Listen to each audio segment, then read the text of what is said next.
ಲೋಕಸಭಾ ಸಮರ ಗೆಲ್ಲೋದಕ್ಕೆ ಇಂಡಿಯಾ ಮೈತ್ರಿಕೂಟದ ತಂತ್ರಗಾರಿಕೆ ಹೇಗಿದೆ? ನಿತೀಶ್ ಕುಮಾರ್ ವಿಶ್ವಾಸ ಗೆದ್ದಿದ್ದು ಹೇಗೆ? ಮಹಾರಾಷ್ಟ್ರದ ಮಾಜಿ ಸಿಎಂ ಅಶೋಕ್ ಚೌಹಾಣ್ ಬಿಜೆಪಿ ಸೇರಿದ ಜಮ್ಮುವಿನ ಮುಸ್ಲಿಂ ನಾಯಕಿ. ಇದೆಲ್ಲವನ್ನ ನೋಡೋಣ ನ್ಯಾಷನಲ್ ನ್ಯೂಸ್ ಟಾಪ್ 9 ನಲ್ಲಿ. ಲೋಕಸಭೆ ಚುನಾವಣೆ ಸಮೀಪಿಸುತ್ತಿರುವ ಬೆನ್ನಲ್ಲೇ ಅಖಾಡ ಗೆಲ್ಲಲು ಇಂಡಿಯಾ ಒಕ್ಕೂಟ ಸಜ್ಜಾಗಿದೆ. ಹೀಗಾಗಿ ಎಐಸಿಸಿ ಅಧ್ಯಕ್ಷ ಮಲ್ಲಿಕಾರ್ಜುನ ಖರ್ಗೆ, ಸೋನಿಯಾ ಗಾಂಧಿ, ಕೆಸಿ ವೇಣುಗೋಪಾಲ್ ಹಾಗೂ ಅಜಯ್ ಮಖೇನ್ ನೇತೃತ್ವದಲ್ಲಿ ಸಭೆ ನಡೆಸಲಾಯಿತು. ಲೋಕಸಭಾ ಚುನಾವಣೆ ಮತ್ತು ಇಂಡಿಯಾ ಒಕ್ಕೂಟದ ಪಕ್ಷಗಳಿಗೆ ಟಿಕೆಟ್ ಹಂಚಿಕೆ ಬಗ್ಗೆಯೂ ಕಾಂಗ್ರೆಸ್ ನಾಯಕರು ಚರ್ಚಿಸಿದ್ದಾರೆ ಎನ್ನಲಾಗಿದೆ.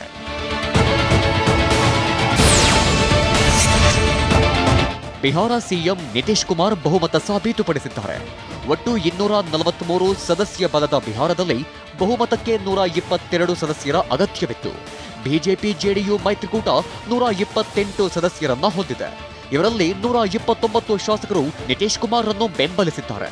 ಬಿಜೆಪಿಯ 78 ಶಾಸಕರಿದ್ದು ನಿತೀಶ್ ಕುಮಾರ್ ಅವರ ಸಂಯುಕ್ತ ಜನತಾದಳ 45 ಶಾಸಕರನ್ನ ಹೊಂದಿದೆ. ನೀವು ಪೋಷಕರಾಗಲು ಕಾಯುತ್ತಿದ್ದೀರಾ? ಚಿಂತಿಸದಿರಿ. ಓಯಾಸಿಸ್ ಫರ್ಟಿಲಿಟಿ 90,000 ದಂಪತಿಗಳ ಜೀವನದಲ್ಲಿ ಸಂತೋಷವನ್ನು ತಂದಿದೆ. 7825893601ಗೆ ಕರೆ ಮಾಡಿ ಅತ್ಯದ್ಭುತ ರಿಯಾಯಿತಿ ಪಡೆಯಿರಿ ಹಾಗೂ ಎಲ್ಲರಿಗೂ ಗುಡ್ ನ್ಯೂಸ್ ಕೊಡಿ.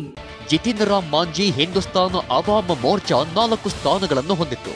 ಇನ್ನುಳಿದಂತೆ ಒಬ್ಬ ಪಕ್ಷೇತರ ಈ ಮೈತ್ರಿಕೂಟವನ್ನು ಬೆಂಬಲಿಸಿದ್ರು. ವಿರೋಧಿ ಕೂಟವಾಗಿರುವ ರಾಷ್ಟ್ರೀಯ ಜನತಾದಳ ಮತ್ತು ಕಾಂಗ್ರೆಸ್ 114 ಸ್ಥಾನವನ್ನ ಹೊಂದಿವೆ.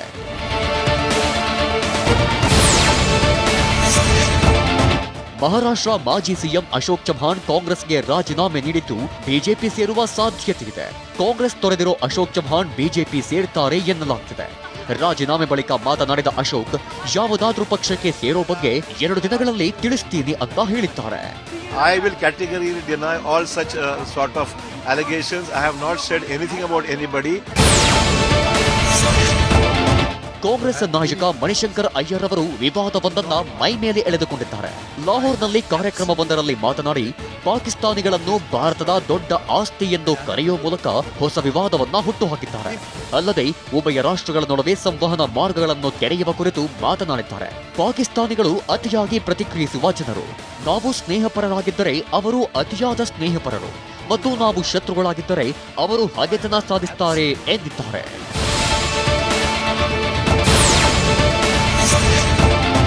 ಜಮ್ಮು ಮತ್ತು ಕಾಶ್ಮೀರ ನ್ಯಾಷನಲ್ ಕಾನ್ಫರೆನ್ಸ್ನ ಮಾಜಿ ನಾಯಕಿ ಡಾಕ್ಟರ್ ಶೆಹನಾಜ್ ಘನೈ ಅವರು ನಿನ್ನೆ ದೆಹಲಿ ಬಿಜೆಪಿ ಕಚೇರಿಯಲ್ಲಿ ಪಕ್ಷಕ್ಕೆ ಅಧಿಕೃತವಾಗಿ ಸೇರಿದ್ದಾರೆ.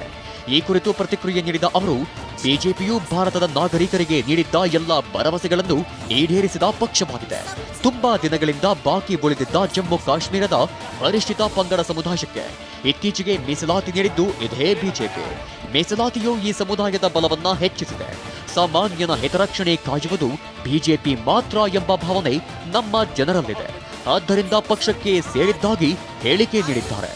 भारतीय जनता पार्टी में शामिल हुए हम सब ने मिलकर इस कारवां को आगे बढ़ाना है. ಪೇಟಿಎಂ ಪೇಮೆಂಟ್ ಬ್ಯಾಂಕ್ ವಿರುದ್ಧ ಕೈಗೊಂಡ ಕ್ರಮವನ್ನ ಮರುಪರಿಶೀಲಿಸಲು ಯಾವುದೇ ಅವಕಾಶವಿಲ್ಲ ಎಂದು ಭಾರತೀಯ reserve bank governor Shaktikanta Das ಹೇಳಿದ್ದಾರೆ.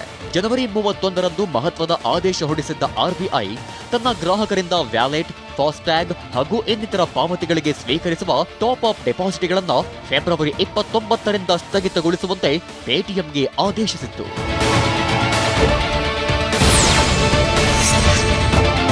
ಆಂಧ್ರಪ್ರದೇಶದ ಕೋನಸೀನ ಜಿಲ್ಲೆಯ ಡಾಕ್ಟರ್ ಬಿಆರ್ ಅಂಬೇಡ್ಕರ್ ಗುರುಕುಲದಲ್ಲಿ 52ಕ್ಕೂ ಹೆಚ್ಚು ವಿದ್ಯಾರ್ಥಿಗಳು ಅಸ್ವಸ್ಥರಾಗಿದ್ದಾರೆ. ಗುರುಕುಲದಲ್ಲಿನ ಆಹಾರ ಸೇವಿಸಿದ ಬಳಿಕ ಫುಡ್ ಪಾಯ್ಸನ್ನಿಂದಾಗಿ ಅಸ್ವಸ್ಥರಾಗಿದ್ದು ಎಲ್ಲರನ್ನೂ ಆಸ್ಪತ್ರೆಗೆ ದಾಖಲಿಸಲಾಗಿದೆ. ಎಲ್ಲ ಮಕ್ಕಳ ಆರೋಗ್ಯ ಸ್ಥಿರವಾಗಿದೆ ಅಂತ ಆಸ್ಪತ್ರೆ ಮೂಲಗಳು ತಿಳಿಸಿವೆ.